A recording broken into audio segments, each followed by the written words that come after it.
Alright guys, welcome back to the channel. Welcome if you are new. Thank you for checking the video out today. We have more PlayStation news, rumors, and leaks to go over and cover today. So as always, do me a favor before we dive into these topics. If you end up enjoying the content or finding it informative, be sure to leave it a like. And if you are new here to the channel, consider hitting that subscribe button as well. We're starting here talking about Star Wars Jedi Survivor, which is coming out very soon, and how apparently physical PS5 copies will still require a download.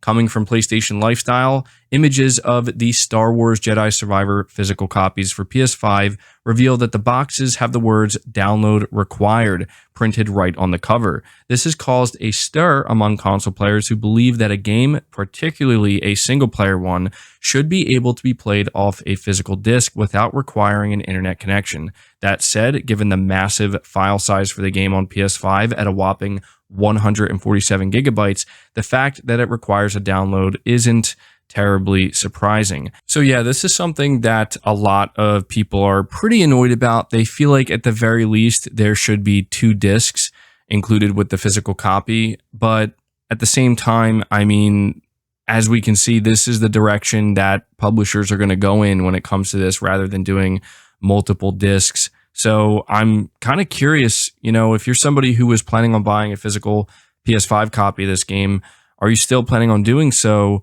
Or are you just maybe going to not get the game now or get it digitally? Let me know down in the comments below. Next up, we have a potentially very exciting update when it comes to the PlayStation Showcase. I talked all about this in my streams, but I know that not everybody can catch the streams. So apparently, the PlayStation Showcase may be coming late May. So we are very close to it. The much anticipated PlayStation Showcase could be happening in May of this year, according to insider Jeff Grubb. In a recent podcast, he said he can probably safely say that the showcase will appear in May, though he continues to reiterate that it's going to happen before Summer Game Fest, and that's what he's going to continue to predict as the safest option.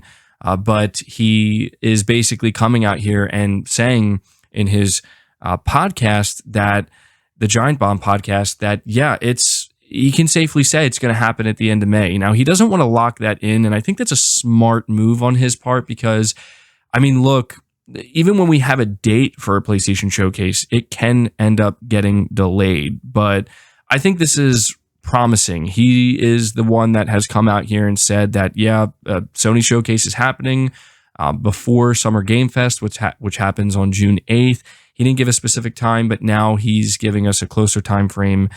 Looks like it could very well be the last week of May. So obviously, if we hear anything more, I will keep you guys updated. I hope it's true. We definitely need a PlayStation Showcase at this point in time. Next up, we have an update on PlayStation Studios, specifically Guerrilla Games' top talent has once again been promoted.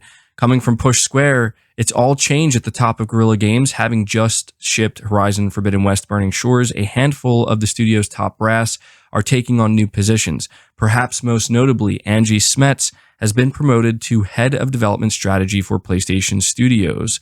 She'll move from her old job as Studio Director and Executive Producer at Guerrilla to work on Sony's first-party slate as a whole. Smets began work at the studio almost 20 years ago and has gradually worked her way up to the top management. Now she'll be leaving the team to oversee all of Sony's developers. It's an interesting trajectory, as it's similar to that of Herman Hulst. He was also once the head of Guerrilla Games and was promoted to president of PlayStation Studios a few years ago. So over on her official Twitter account, she says, "Exciting news. After an incredible journey at Guerrilla, I'm taking on a new adventure as the head of development strategy at PlayStation Studios."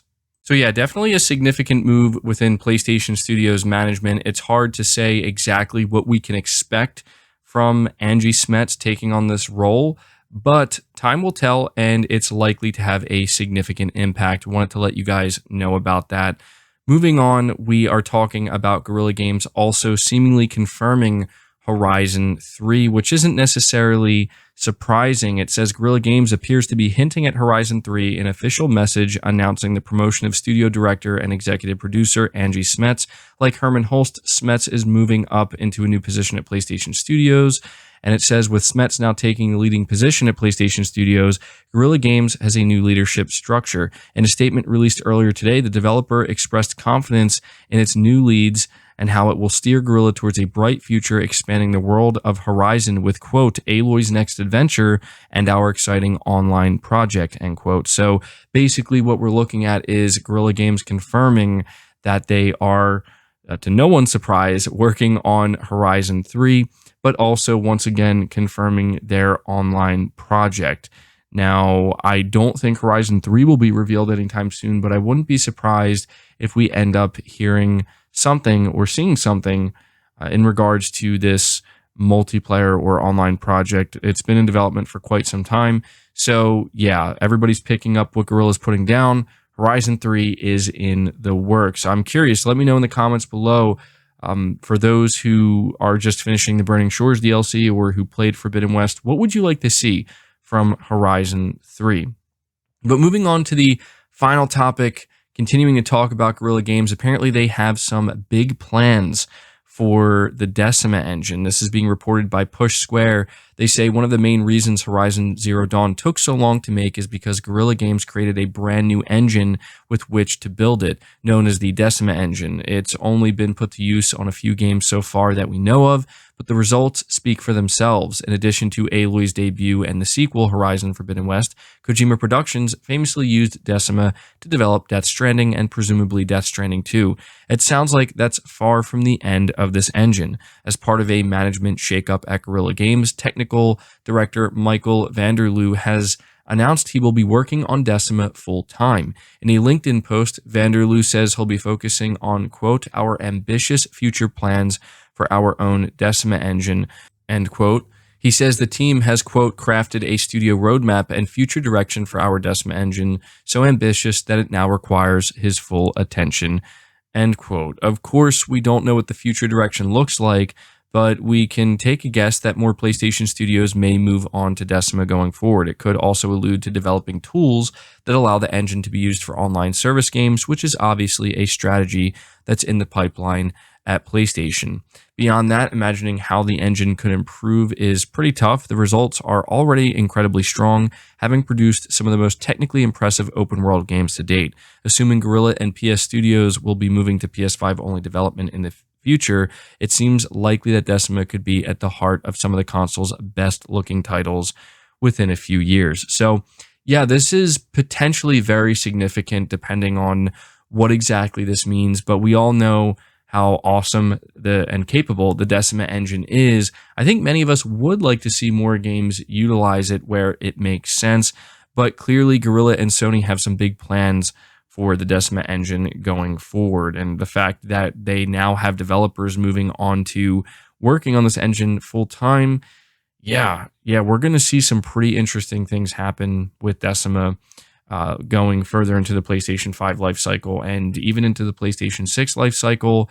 And honestly, I am looking forward to it because I'll tell you, for as amazing as Horizon Burning Shores looks, right, we do have to take into account that this is really the first time Guerrilla has done some work with, just focusing on the PS5 with Decima, and the results are incredibly impressive. But we have Death Stranding 2 coming up, and you look at the trailer for that game, and you can clearly see we are going to see some amazing things with Decima, and it's only going to get better from there. So there you go. That's the PlayStation news I have for you today. Be sure to leave your thoughts down in the comments below. I'll be interested to see what you have to say.